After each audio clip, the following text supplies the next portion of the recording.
Good morning, everyone. It is Read Across Jamaica Day 2023. My name is Lisa Rowe, and I will be your host for our live reading session this morning, brought to you by the Jamaica Information Service, the Voice of Jamaica. We at the JIS are so happy that you could join us. Welcome to the parents and teachers who have joined us online. Special welcome to the boys and girls who are tuned in on the JIS Facebook page and on our YouTube channel. Please tell us in the comments where you're joining from and the name of your school. This morning, you'll be hearing wonderful stories read by Ms. Enthrose Campbell, Chief Executive Officer of the JIS, Ms. Machina Colson, Regional Literacy Coordinator at the Ministry of Education and Youth, Ms. Shanna Salmon, Public Relations Officer at the JIS, Mr. Zachary Walker, he's a sixth form student at Calabar High School, and Kingston and St. Andrew Municipal Corporation Junior Counselor for the Harborview Division, plus a special guest or two. It is said that reading is to the mind what exercise is to the body. It aids in language and cognitive development and is crucial to gaining knowledge. Reading teaches children how to express themselves, increases their memory capacity, and sets them up for success by teaching them how to communicate effectively. Read Across Jamaica Day, observed during Education Week, is an initiative of the Jamaica Teachers Association to promote reading and literacy here in Jamaica. Reading activities have inspired many and helped to develop a deep love for reading. I can say so myself. Now, this year, the theme for Read Across Jamaica Day is Reading Crosses Borders. Today, we will enjoy the stories from the Ministry of Education's Dr. Bird series, which have been read in schools for many years, as old as me, right? So children, whether you have been reading these stories for a while or it's your first time you're going to be hearing them, sit back, relax, and listen as our readers take you through these exciting and wonderful Jamaican stories. We will now have our first reading done by our CEO here at the JIS. She is Ms. Enthrose Campbell, and she will read A Dream Come True. Let's read. Daddy, said Kirk to his father, I read in my school book about many different ways of traveling. Oh, really? Replied his father as he sat reading the newspaper. Yes, Daddy, we have been reading about traveling every day this week. Tell me more about what you read, son. Well, replied Kirk, we read about how people first traveled. Did you know that people had to walk or ride on animals to go where they wanted to? There were no cars in those days. People had to travel in horse-drawn chariots and carriages. That's true, Kirk, said his father. In fact, I can remember my mother telling me of those days when there were no cars in Jamaica. She had to walk and ride on horseback from parish to parish. My granny? Asked Kirk. Yes, son. She even told me she saw the first car that came to Kingston. What exactly did she say about it, Daddy? Asked Kirk excitedly. Well, she told me that when the first car drove into Kingston, crowds came from all around. Some people began running and jumping over fences, others hid in their homes. They were afraid of this strange and noisy machine. That's the same thing I read about the first car, said Kirk. People were very afraid of them. They were difficult to stop and stare. We travel in a car all the time, but you know, what I would really like, I would like to travel by aeroplane or ship. Yes, son, it is good to be able to travel to different countries and learn about other people and their customs. By traveling, we learn a lot of things and we get a better understanding of the world we live in. I've always hoped that one day you would be able to travel and see the world. But at this time, I cannot find that kind of money. It takes plenty of money to travel on a ship or an aeroplane. Kirk was very sad to hear this. He had thought that traveling on a ship or an aeroplane was as easy as taking a bus or a train. He knew that his father was a poor man and that he could hardly find money to send the children to school.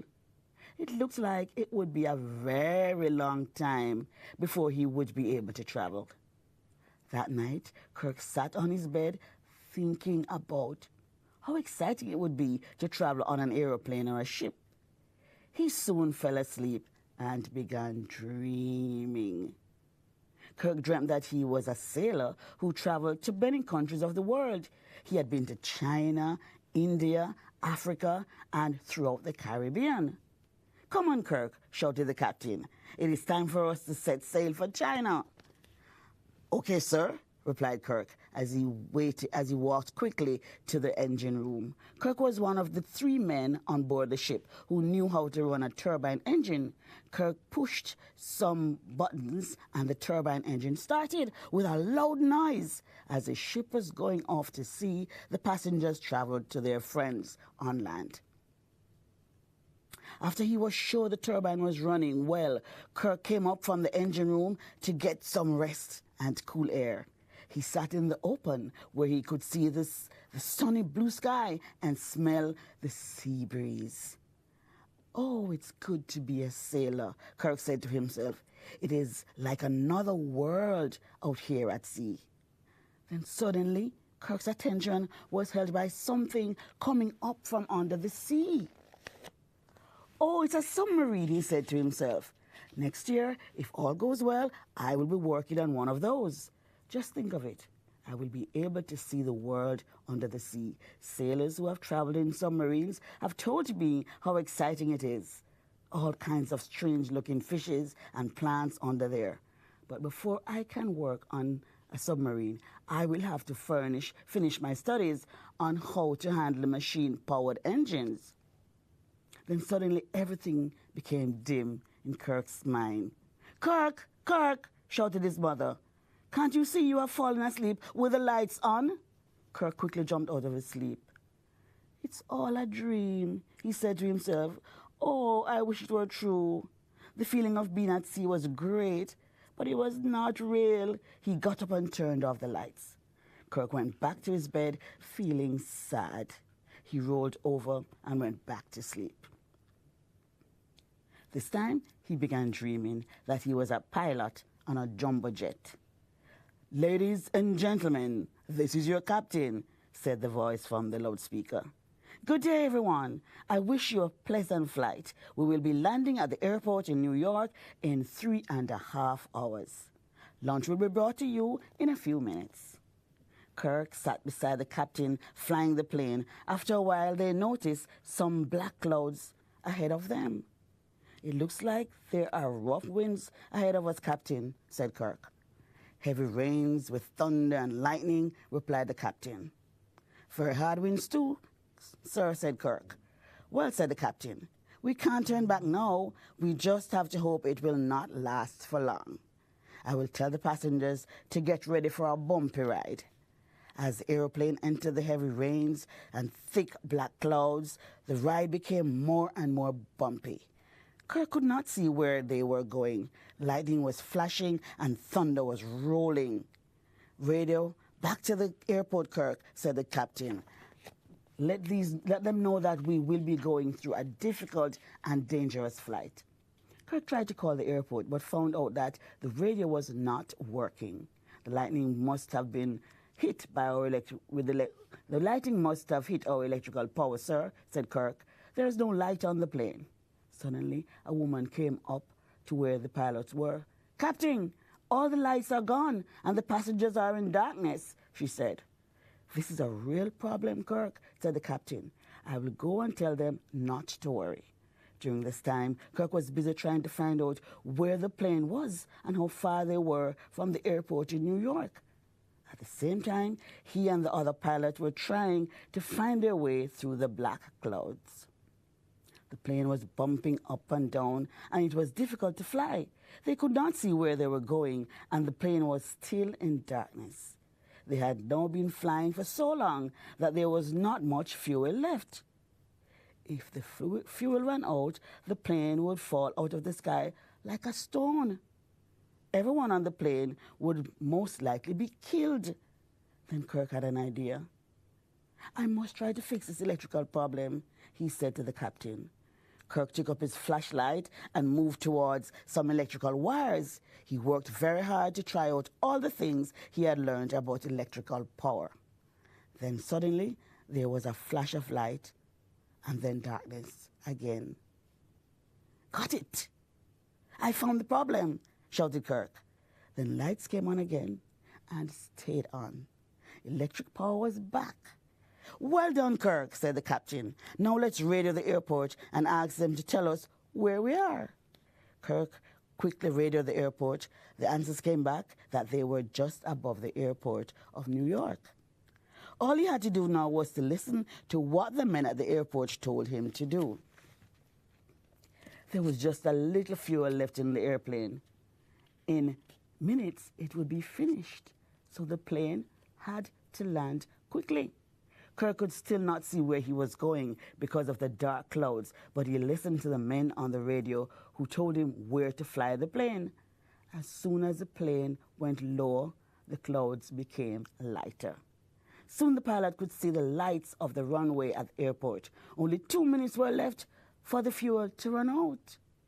"Okay, Kirk," said the captain, "we are taking her down right now." The plane started to go lower. Everyone was wondering if they would make it in time. Finally, the wheels of the plane touched the runway. It made a safe landing. "Well done," said the captain as he shook Kirk's hand. All the passengers clapped. Just then, everything became dim in Kirk's mind. He could hear his mother shouting, "Kirk, Kirk, it's time to get up and get ready for school." "Oh no, not another dream," said Kirk to himself. Kirk got out of the bed, feeling very tired. Everything had felt so real to him. "Well, all I can do for now is dream about traveling," said Kirk as he walked to the bathroom to get ready for school. But that day at school, Kirk was in for a wonderful surprise. The principal told the school that someone from each grade would be picked to travel to the Caribbean by air and sea. The ones picked would be those who wrote the best stories in their class. They would all be given a chance to see who would write the best story. When Kirk heard this, his heart began to beat with excitement. "I hope I'm not dreaming again," said Kirk to himself. "This is my big chance. I will write a story about what I dreamed last night. I will write about the flight in the jumbo jet. I know it will make a very exciting story." Each day, when Kirk reached home from school, he wrote a part of his story. Then he would write it over and over again until it sounded good. Finally, he showed it to his father. "This is a very good story, son," said his father. "I hope you win. You have really worked hard on your story." Soon afterwards, Kirk handed his story to the principal. All the teachers who read it thought that it was the best story. It sounded so real and exciting. Some of the teachers found it hard to believe that a boy of this age would write such an exciting story. The day finally came when the names of the winners were called by the principal. All the boys were surprised when they heard Kirk was the winner in his class. Happy because his wish of being able to travel by air and sea had come true. He could not wait to go home and tell his parents. Thank you, Ms. Campbell. Sometimes we have dreams so vivid they like reality. If you were given the chance to write a winning story so that you could travel around the Caribbean by air and sea like Kirk, what would your story be about? Please tell us in the comments. While you share your story topics, let's check in on where our viewers are joining us from. All right, so let's check. You have folks all the way from Clarendon, Mineral Heights Primary, and there are folks saying that they enjoyed Kirk's story just now. I enjoyed it too. If you are someone who has, vivid dreams, you can attest to it. And you can see how Kirk was able to just utilize his dreams to make his dream come true. So we are happy for Kirk there. Checking again on social media to see who else, where persons are representing from. I know all the boys and girls are gathered and watching and enjoying the stories from all over the country. Sending a shout out to Jamaica House Basic School. Yes. Children definitely enjoying the stories. So I'm going to make way for another story. But before Yeah, as we prepare for our second story. If you're just joining us, welcome. If you're watching us on Facebook, remember to like our page. And if you're watching us on the JIS YouTube channel, remember to subscribe and be notified when we upload new content. Also, we have a riddle for you, and it comes from the JIS publication Manuel Road. Are you ready? Pay attention, you know. Riddle me this, riddle me that. Guess me this riddle, or perhaps not. 4 sisters are go a town, 2 before and 2 behind. And the whole time the 2 behind couldn't catch up with the 2 before. Here's a hint. The answer was mentioned at the beginning of the story you just heard, and you will find it in the next. Let us go to the next story for this morning. It will be titled The Runaway Car. It will be read by Ms. Machina Colson, Regional Literacy Coordinator at the Ministry of Education and Youth. Welcome, Ms. Colson. Please take us through this story.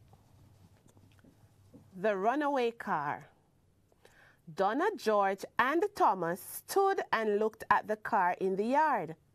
It was bright red and had a black line painted all around it, right next to the piece of metal that ran along its sides. The inside was covered in something like animal skin, and there were little red, green, and yellow lights on the back of it. "What a great car," said George. "This is just the kind of car I want. Don't you like it, Thomas?" "Yes, it's really a nice car," agreed Thomas. "When I grow up, I want one just like it." "It's too bright," said Donna, "and it has too many things on it. I wouldn't want anything like that." "Nobody asked you anything," said George. "You're a girl. You don't know anything about cars. I bet you it has a powerful engine. I bet you I could drive it." "Drive?" laughed Donna. "Drive? You can only drive chickens." "Girls have no business in car business," replied George. "Lots of girls can drive, so there," cried Donna. "Anyway, you have to wait till you grow up to drive." "Yes," said Thomas. "Donna is right. We have to wait till we grow up. So let's go and look for some plums now." As he said this, George stood beside the car and showed them how he would do all these things. Then he ran around the car as if he were steering, turning first to one side and then to the other. "See, I tell you," he called out, "it's no big thing." Thomas looked at George in amazement. "I didn't know it was that easy," he said. "Easy?" shouted Donna. "It's not easy. George only thinks it's easy. Somebody has to teach you. Everybody that I see driving had to learn." "Well, I am going to show you, Miss Donna, that I know how to drive," said George. "You had better not touch Mr. John's car," shouted Donna. "In fact, I don't even think it's his car. I believe I heard him tell Uncle that he was fixing the brakes for the man who owns it. He left it here to be safe while he and Uncle went out, so you better leave it alone." "Yes," said Thomas, who had a feeling that trouble was near. "I think we should go and look for birds. I have some new rubber in my slingshot, and..." But he did not even get a chance to finish what he was saying. "All right," said George, who did not want them to leave. "Look, I'm not going to drive. I wasn't serious. Besides, there is nothing to start the engine with. I'm just going to sit in the car and practice steering it. Mr. John often lets me sit in the car as he's fixing." Thomas looked at George. He was longing to get into the car, and he thought that they really could not get into trouble for just sitting in it. He was just about to open the other door when Donna called out, "Mind, Thomas," she said. "Follow fashion is a bad thing. Remember what happened to you the last time you followed George? Don't forget you broke your leg. I don't think I'll come after all, said Thomas. I'll just show them what a good time I can have, George thought. So he rocked from side to side as he steered and went, "Vutn, vutn." He rocked so hard that the car began to shake. "Look out!" cried Donna. "Are you mad or something?" But George did not hear her. He was too busy having a good time. Nobody could say how it happened. Perhaps George rocked and shook the car too much. But the stones finally rolled from in front of the wheels, and slowly the car began to move. "George is driving the car," whispered Thomas. "Driving?" cried Donna. "He's not driving. The car is moving. Jump out, George," she shouted. "Open the door and jump out." But George did nothing. At first, he did not realize that the car was moving. Then he did not believe it. After that, it was too late. When George finally tried to open the door, he was so frightened that he could not even find the handle. So he held on to the steering wheel and tried to steer the car. To his surprise, he found that it was not easy. It was one thing to turn the wheel when the car was standing still. It was quite another thing to manage the car as it picked up speed, and its full weight was pushing it forward. George felt as if the car was a living thing with a mind of its own. George was in trouble. The car was heading straight for a mango tree. He tried to steer away from it, and whether he managed it or not, he did not know. He only knew that he just missed the tree and that the mangoes on the low branches hit the top of the car. Pow, pow, pow! Mangoes were flying all over the place, and the sound they made as they hit the car only made George more frightened. On went the car, heading right for the clothesline from which the wet clothes were hanging. George could see skirts and pants and Auntie's bedspread with the roses on it. Under the line went the car. George heard a tearing sound as Auntie's spread caught on the front of the car. He felt drops of water splash through the windows as the wet spread was torn from the pins. After that, he could not see anything as part of the spread covered the front glass. On went the car.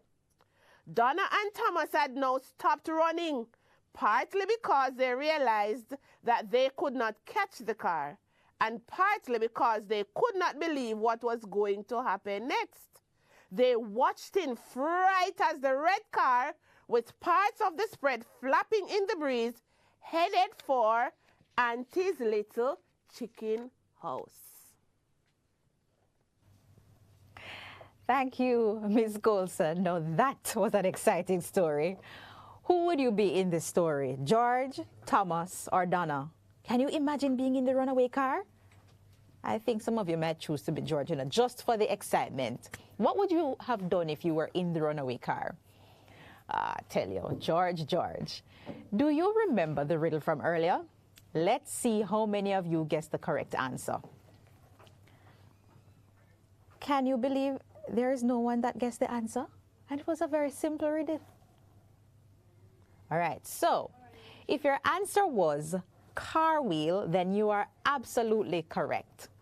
Let's take some more comments from our social media pages. I have to say a shout out to Gibraltar All Age and Infant. They're watching and they said lovely story.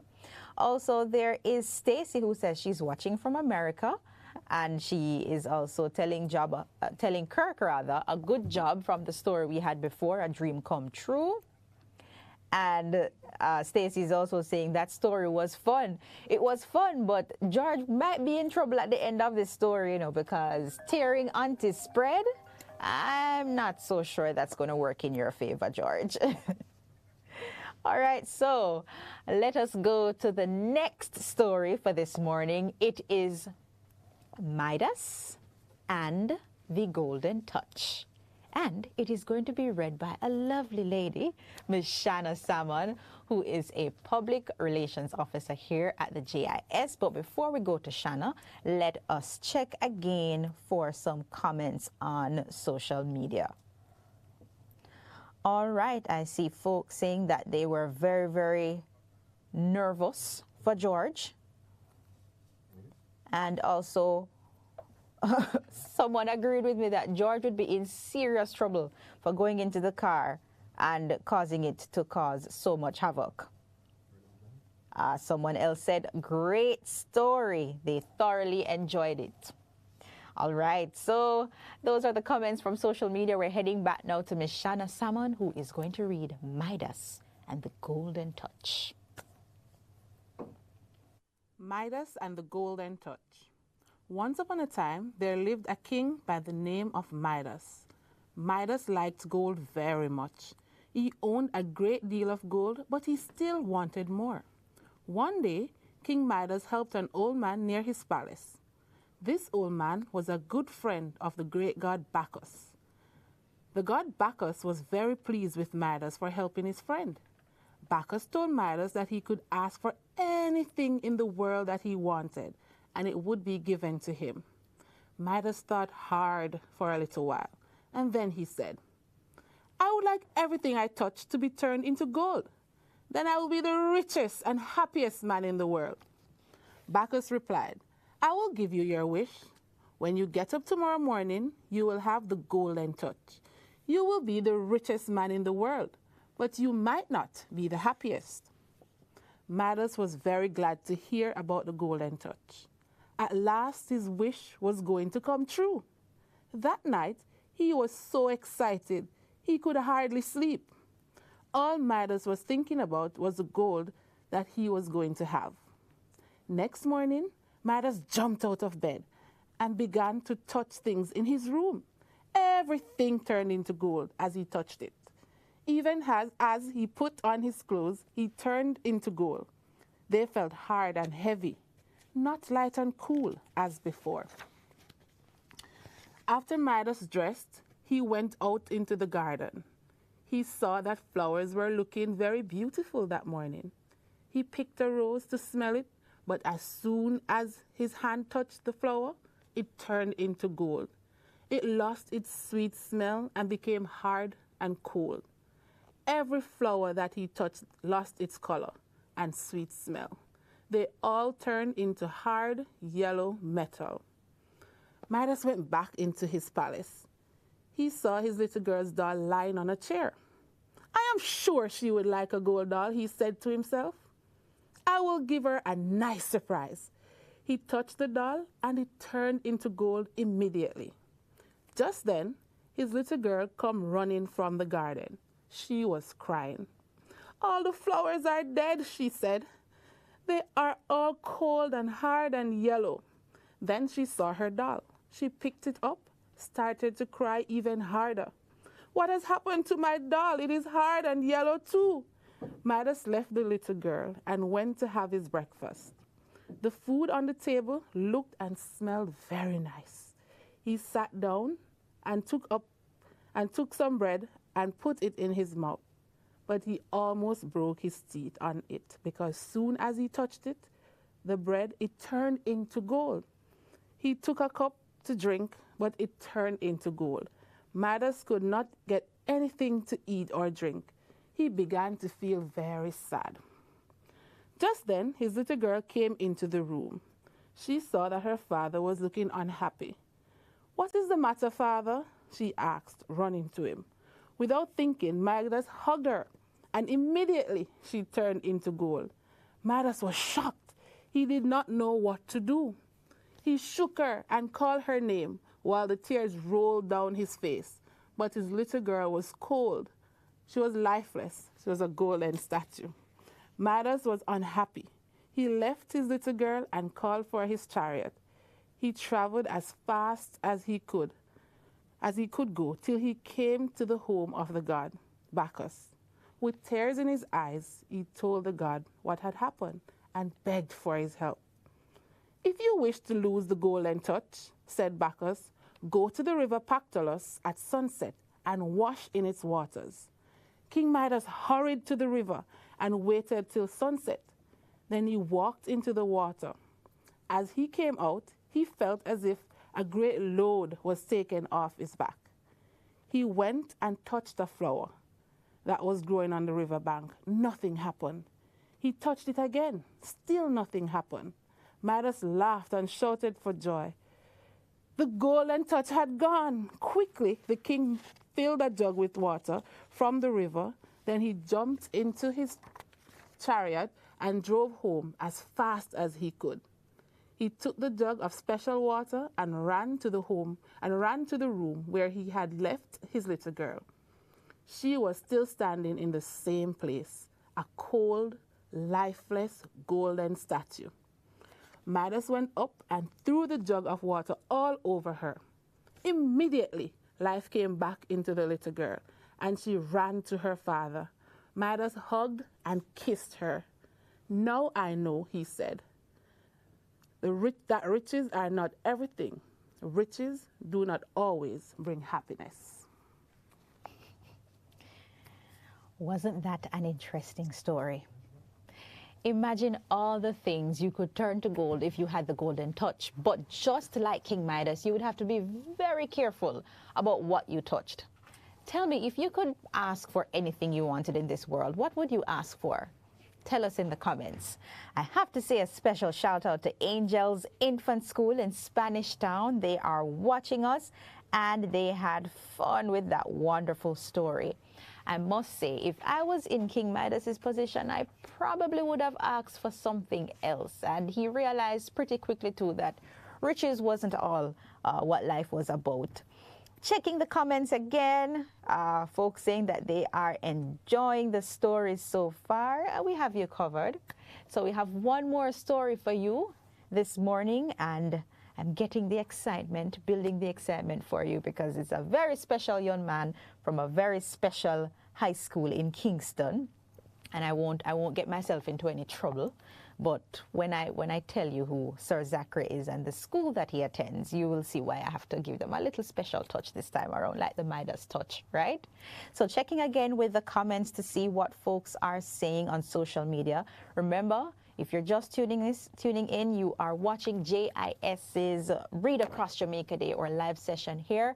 Remember, sign up on our Facebook or YouTube channel. You can subscribe so you can get notifications and always know what's happening on the Jamaica Information Service social media handles. Someone else says, good job, loving the stories so far. Someone said that they would wish for money. There is a story of a gentleman who wished for money when he went under the mango tree. I'm sure you know that story also from the Dr. Bird series. Sweet, sweet mango tree, sweet. Are we ready? Getting ready for the next story? Someone said that they would want the golden touch. I am not certain I would want the golden touch, just for the mere fact that if you touch things and it turns into gold, then you remove life from things that you enjoy. Flowers are best when they are in their natural form and not gold. Wouldn't you agree? Yes? Again, more comments.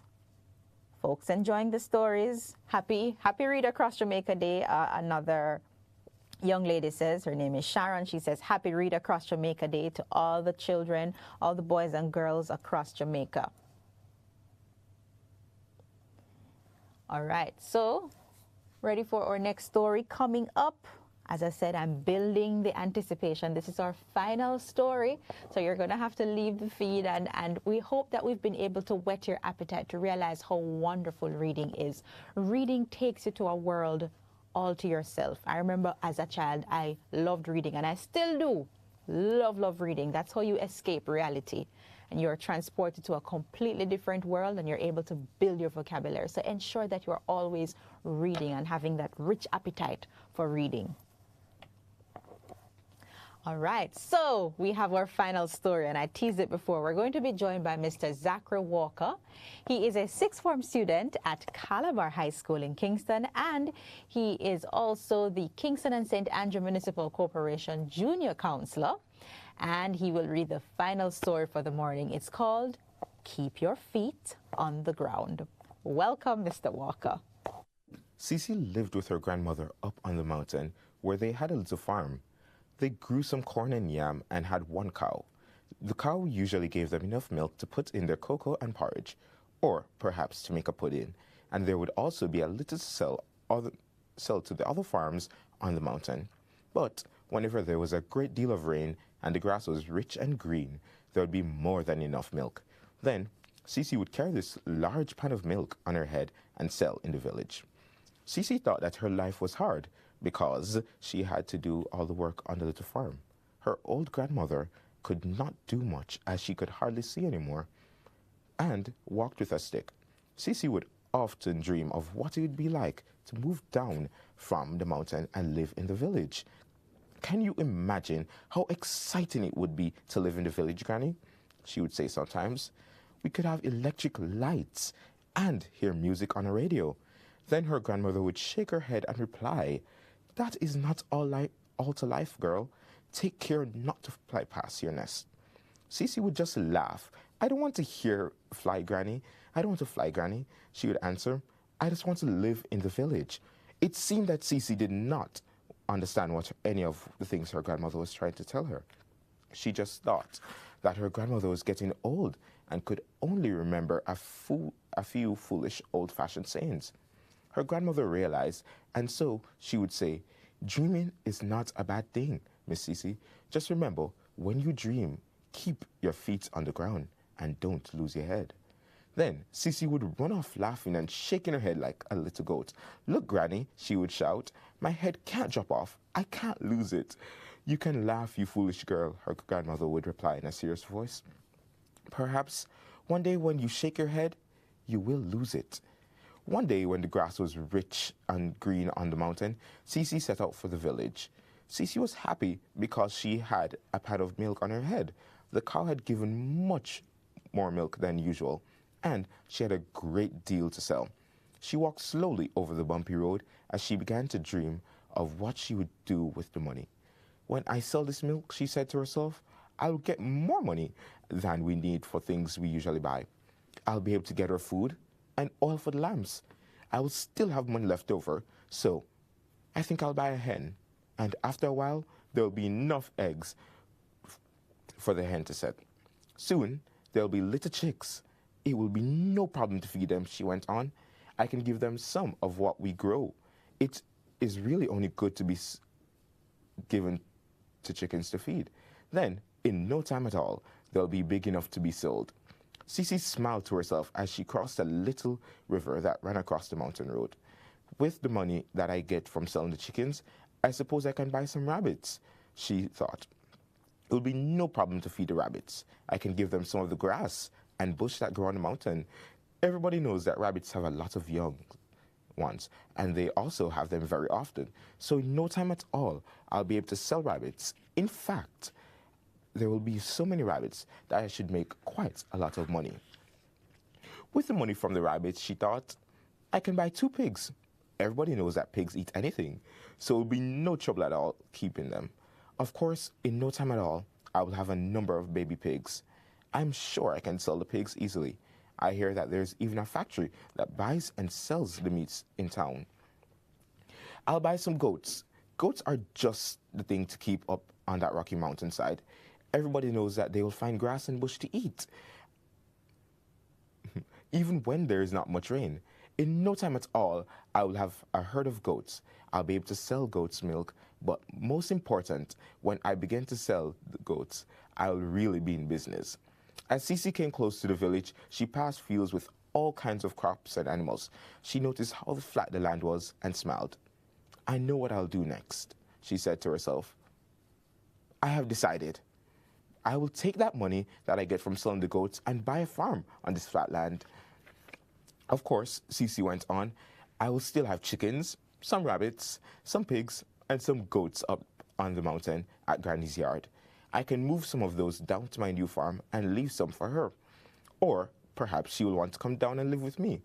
Anyway, it is clear that I will be rich. I will have so many things to take to the market that I will have to get a little boy to carry them for me. In fact, she added, he might just as well work on the farm also. I will be too busy visiting the people in the village to work on the farm all the time. Then, said Cece, I will need some fine clothes in the latest fashion. I must have a skirt with a lace on it and some red shoes. By this time, Cece was walking through the village. She was almost at the market where she was expected to sell the pint of milk. But she was no longer thinking of that. She was thinking of all the things she had imagined. She could see herself on the farm and all the animals and her fine new clothes. In her imagination, Cece was already the rich lady walking through the village with a little boy carrying her market baskets behind her. She smiled, stepped lightly in her new shoes, and shook her head as she turned it suddenly to wave to the important people. Just as suddenly, she heard a terrible sound. Crash, splash, crash went the pan as it fell from her head. Splash went the milk as it rushed out and spread muddy white along the cracks in the road. As tears ran down Cece's face, she remembered what her old grandmother often said. When you dream, Miss Cece, keep your feet on the ground and don't lose your head. Wow. Wasn't that an exciting story?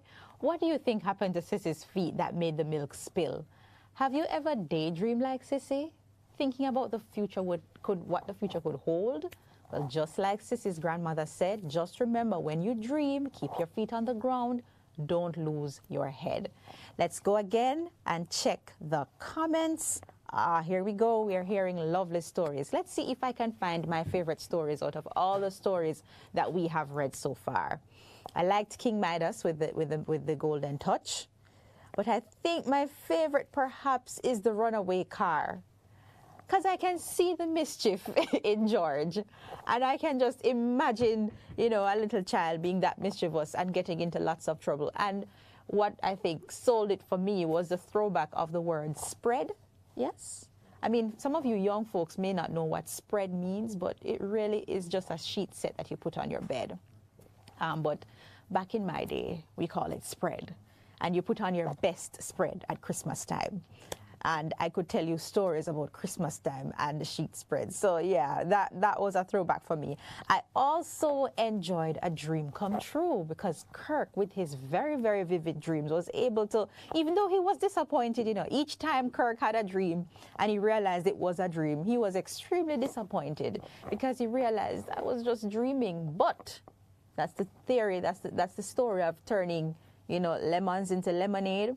When he got the opportunity to use those dreams and make it a reality, he was able to get his actual dream come true of going in an airplane or on a ship.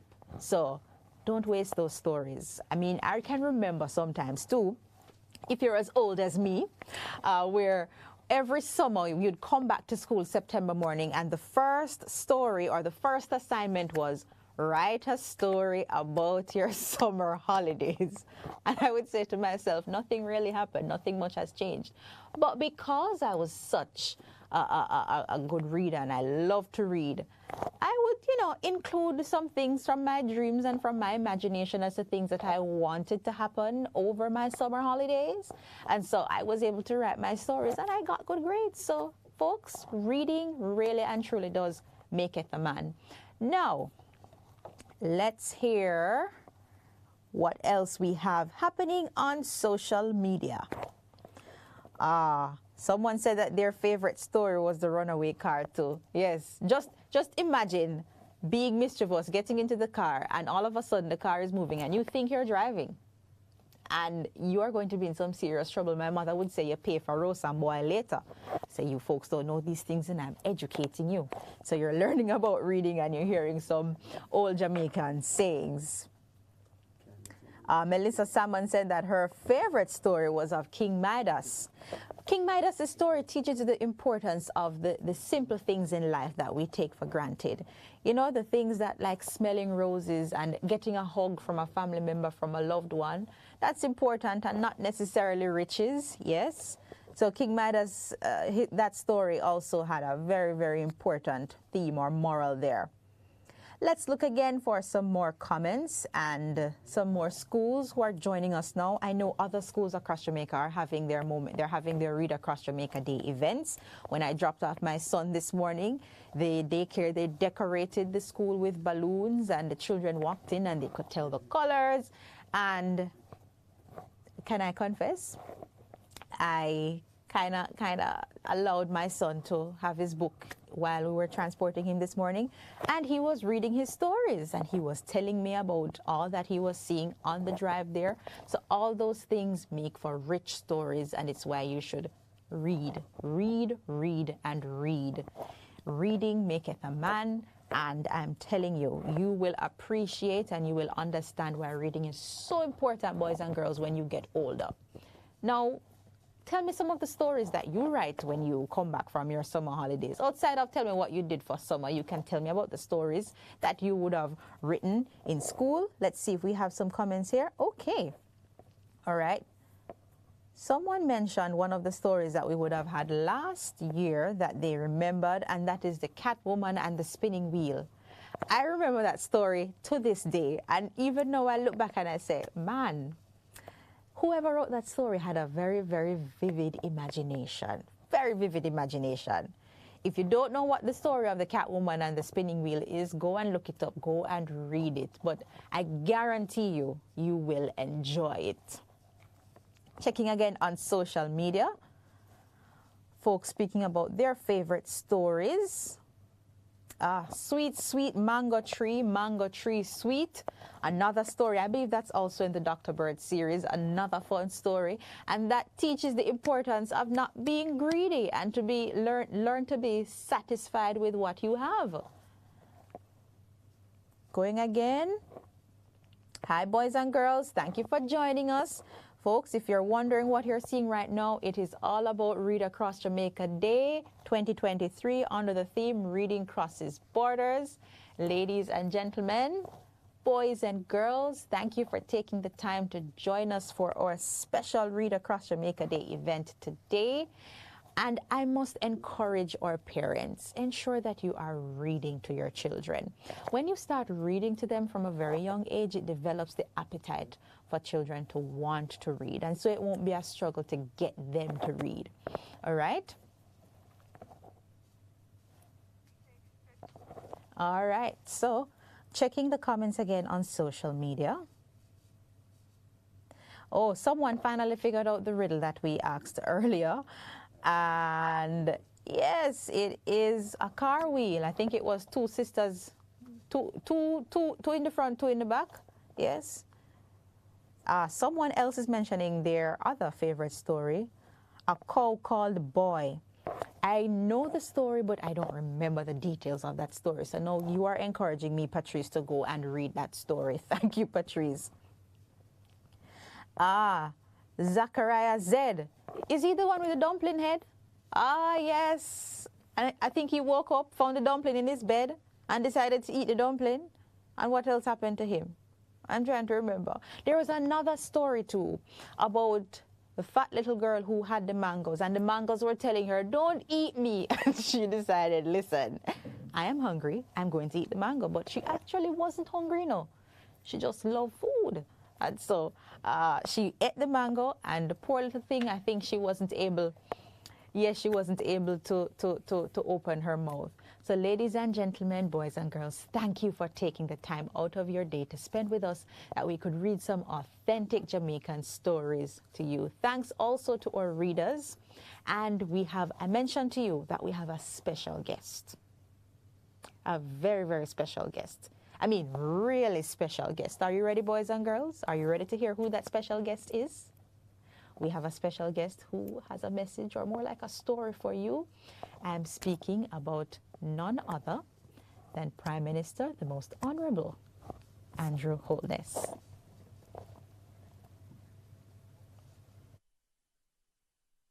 Jamaica country clean. You agree? There's lots we can do to keep it nice and green. You agree?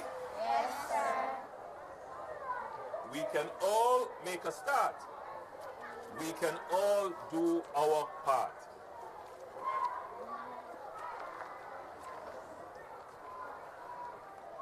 When we throw garbage in the gullies instead of the bin, it might seem like no big deal, like it's a win-win. Is that true? No. But it harms our rivers and hurts life in the sea, and it floods our roads with water, dirt, and debris. Have you ever heard that word before? Debris. Ah, that's a small word, but it's a big word. What does it mean? Who's going to volunteer? Yes, sir? Mess. That could be a definition. Yes. Yes. Mess. Yes. Dirty. Yes. It suggests dirty. Yes. Anybody else? Tidy. Untidy. Untidy. It all has parts and elements of that. Yes, but it really means waste. That is, as you've said, dirty, untidy, but it means waste. Things that we no longer need, that we are throwing away, debris. All right. So we should not burn it either. It's bad for the air. It makes it hard to breathe, and that's not fair. You agree? Yes, sir. But we do burn a lot of debris, a lot of waste, a lot of rubbish. How many of you burn waste in your backyard?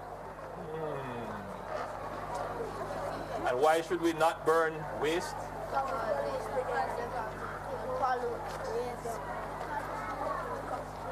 It pollutes the air, and it makes it hard to breathe, right? So let's be sure to throw garbage into the bin where it belongs, and tell others garbage in the gully or burning it is wrong. So we can compost fruit and vegetable pieces.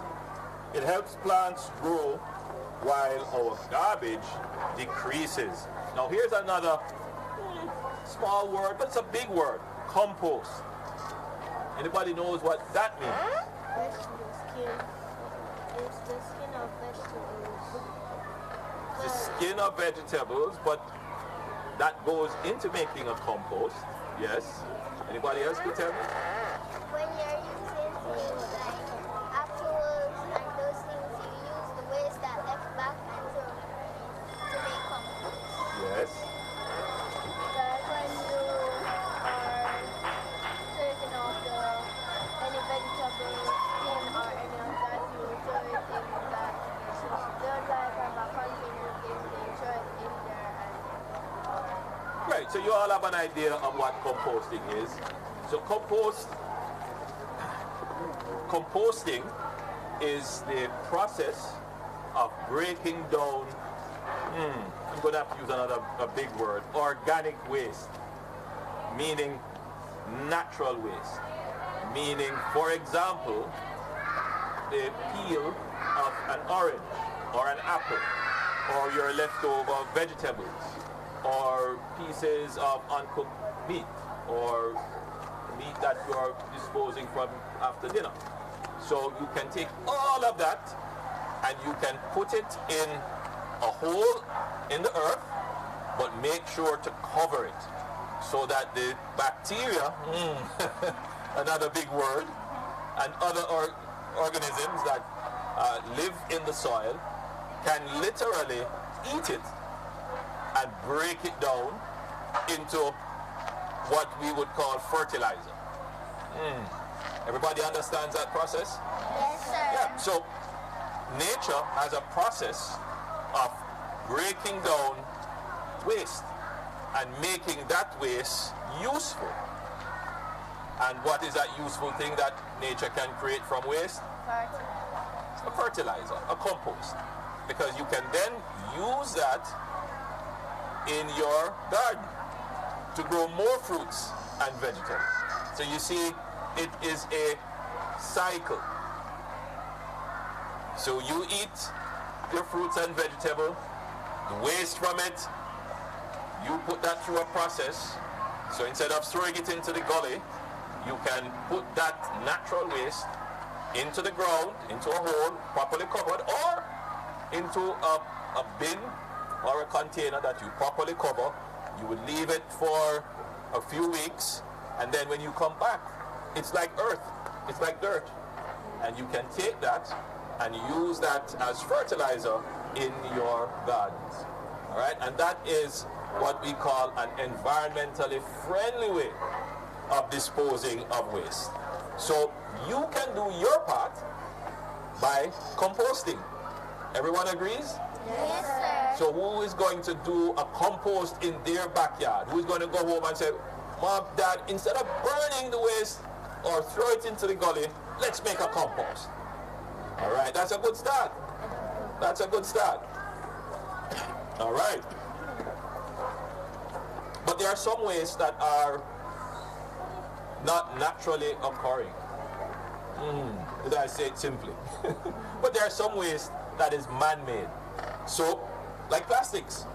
And what can we do with those? Recycle, right.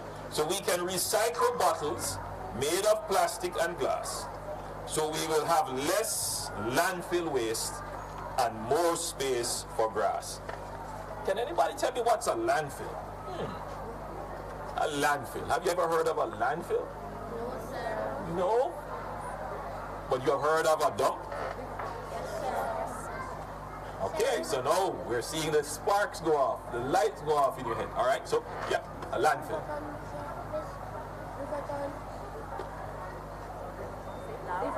You're saying Riverton. That's a very interesting response. So a landfill is an area where we store waste, where we put our both naturally occurring waste, that's our organic waste, and our man-made waste. But it's not like the hole in the ground. In other words, we don't just go with the truck full of waste and dump it off there. No. Instead, what we do is to actually create a lined area, meaning that we put a particular material on the ground that prevents, especially the man-made waste, chemicals and other harmful material from polluting the earth or leaching into our water. So it is like a dump, but it is a properly built area that properly contains the waste and protects the environment. So, is Riverton City a landfill? No, not quite. But we, as a country, we will have to start building landfills because what we have now certainly is not protecting the environment to the level that we would want. Which is why we chose this book and this topic. Because what we need, in as much as we need the policy, we also need the mindset change. We need our young people to start to appreciate that they have responsibility for how they dispose of their waste. And that is the real start to changing the culture. When you leave the school and instead of just throwing the plastic bottle on the ground or throwing waste into the gully, you are socially conscious, you are environmentally conscious, and you just could not bring yourself to do it. And it gets you angry and upset when you see your friends do it, to the point where you are motivated enough to say, my friend, this is not right. And if we start to have our children thinking like that, then we will see a change in Jamaica. So this lesson is, yes, about what you can do to protect the environment, but I'm also trying to reach into your minds so that we think differently about how we dispose of our waste. So we want to create ambassadors and agents of change in our society. And as the good book says, a little one shall lead the way. So let's finish our book. Right, now here's an interesting part of the book. How many of you like fish? Everybody. So when we go to the beach for a tasty dish, that's a part of Jamaican culture. We all like fried fish, escovitch fish, steamed fish, and bami. Yep. And festival. Of course. Right. But listen to this. Remember not to buy or eat the parrotfish. Now I'm looking at our teachers and I'm seeing the smiles of guilt. And I think we're all guilty of this. You know, I've tried really hard to stop, and I did actually stop. But someone had to make sure that they mentioned festival. So that was our special guest. It was the Prime Minister, and he's at DuPont Primary and Infant School. And the students are definitely enjoying the story. He's really teaching you about recycling and taking care of your environment. We're coming to the end, guys. Ladies and gentlemen, boys and girls, thank you. Thank you so much for taking the time out of your day to spend with us so that we could read some authentic Jamaican stories to you. Thanks also to our readers, the planning and production team here at the JIS, and the contributors to the Dr. Bird reading series, The Runaway Car, and A Dream Come True, and other stories. You can continue to post your comments online so we can get your feedback. We're always happy to hear from you. Remember, today a reader, tomorrow a leader. Thank you for watching, and enjoy the rest of Read Across Jamaica Day and Education Week. Keep reading.